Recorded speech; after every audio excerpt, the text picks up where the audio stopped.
November மாதத்து மழையில் நாக்கு வறண்டு கொஞ்சம் துடிக்கும்.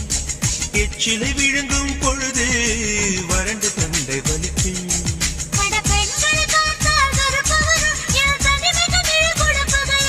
அடியாண்களை பார்த்தால் எரிச்சல் வரும். என் இரவுக்கு வெளிச்சம் சுமையா